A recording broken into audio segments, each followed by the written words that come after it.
Un barco con bandera africana, navegando en el Pacífico centroamericano, sin ningún africano a bordo, con 4 colombianos, 3 nicaragüenses, 2 panameños y un ecuatoriano como tripulación, y escondidos en tanques bajo el agua, 6,6 toneladas de cocaína pura, 165 millones de dólares.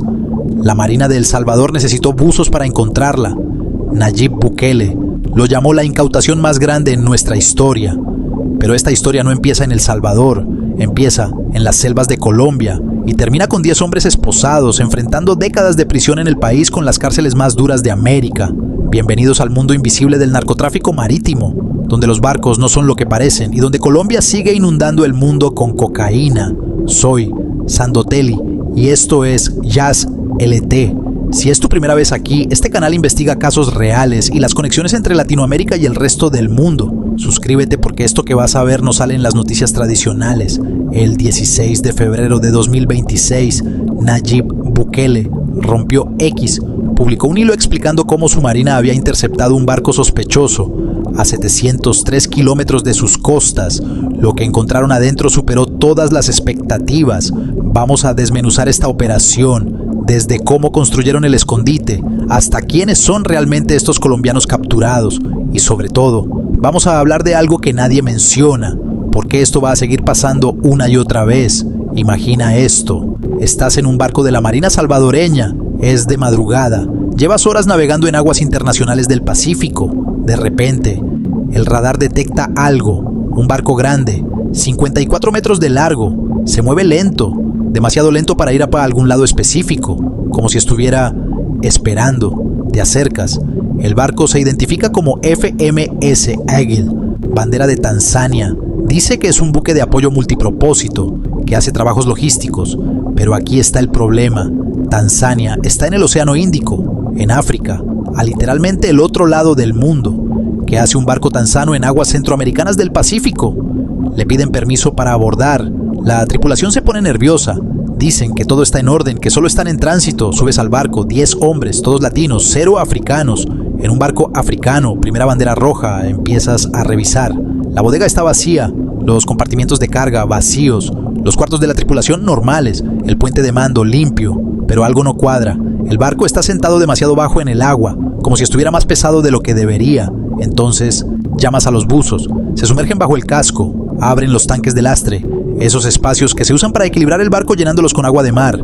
Y ahí está, bulto tras bulto tras bulto, 330 paquetes, envueltos en plástico, sellados al vacío, cada uno marcado con símbolos que solo los carteles entienden. 6,6 toneladas de cocaína pura, valor 165 millones de dólares, y eso es solo el precio mayorista. En las calles de Estados Unidos o Europa, ese número se multiplica por 3. Déjame explicarte por qué este método es tan brillante. Los tanques de lastre son parte esencial de cualquier barco grande. Funcionan como los pulmones de un buzo. Cuando necesitas hundirte más, los llenas de agua. Cuando necesitas flotar, los vacías con bombas. Están diseñados para estar bajo el nivel del mar, sellados, oscuros, húmedos. Nadie piensa, voy a revisar los tanques de lastre, porque teóricamente solo deberían tener agua salada, pero los narcos son ingeniosos. Modifican los tanques, crean compartimientos falsos, sellan la droga en bolsas impermeables, la anclan a las paredes internas y luego llenan el tanque de agua normalmente. Desde fuera, el barco parece completamente normal, pasa inspecciones de rutina, cruza aguas internacionales sin problema. La única manera de encontrar la droga es literalmente mandar buzos a revisar físicamente cada tanque, y eso requiere 1. Sospechar del barco en primer lugar, 2. Tener buzos entrenados disponibles, 3. Tener autoridad legal para hacer una inspección tan invasiva. La mayoría de países no tienen los 3, El Salvador sí, y eso fue lo que perdió a estos 10 hombres. Para cuando los buzos subieron a la superficie y reportaron lo que encontraron, ya era tarde. Estaban rodeados, no había escape, 380 millas náuticas de océano en todas direcciones. Se acabó el juego. 4 colombianos, sus nombres aún no han sido revelados públicamente. Bukele está guardando esa información, probablemente porque la investigación sigue activa. Pero ¿quiénes son realmente estos tipos? En el narcotráfico marítimo hay una jerarquía clara. En la cima están los jefes del cartel, los que nunca tocan la droga, los que financian la operación desde oficinas en Bogotá o Medellín. Esos nunca van presos, porque nadie puede conectarlos directamente. En el medio están los coordinadores logísticos, los que organizan las rutas, alquilan los barcos, reclutan la tripulación. Esos a veces caen, pero tienen buenos abogados y conexiones. Y abajo, en el fondo, están los tripulantes, los marineros, los que físicamente navegan el barco. Esos son los 4 colombianos capturados. No son jefes de cartel, no son millonarios, son probablemente hombres de la costa pacífica colombiana, Buenaventura, Tumaco, Bahía Solano, lugares donde el desempleo es brutal y las oportunidades son cero. El cartel les ofrece un trabajo simple: navegar un barco desde punto A hasta punto B. Les pagan entre $10,000 y $50,000 por viaje, más dinero del que ganarían en 5 años pescando legalmente. Les dicen: es seguro, hacemos esto todo el tiempo, nunca nos atrapan. Y técnicamente es verdad. Por cada barco que capturan, otros 5 pasan sin problemas. Pero estos 4 tuvieron mala suerte. Les tocó el barco que sí interceptaron y ahora enfrentan algo peor que la prisión en Colombia, la cárcel en El Salvador bajo Nayib Bukele. Si hay algo que Bukele ha dejado claro es esto: en El Salvador no hay piedad para narcotraficantes. Desde marzo de 2022 implementó el régimen de excepción.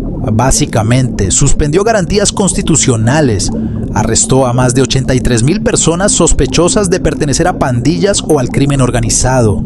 Construyó el CECOT, el Centro de Confinamiento del Terrorismo, la cárcel más grande de América. Capacidad para 40,000 reclusos. Las condiciones son deliberadamente brutales. Celdas diseñadas para 80 personas compartiendo literas de metal, sin ventanas, sin acceso al sol, 23 horas al día encerrados, 1 hora de patio. Los reclusos usan uniformes blancos, cabeza rapada, caminan en filas, en silencio, vigilados por guardias con armas automáticas. Bukele lo graba todo y lo sube a redes sociales. Quiere que el mundo vea: esto es lo que les pasa a los criminales en mi país.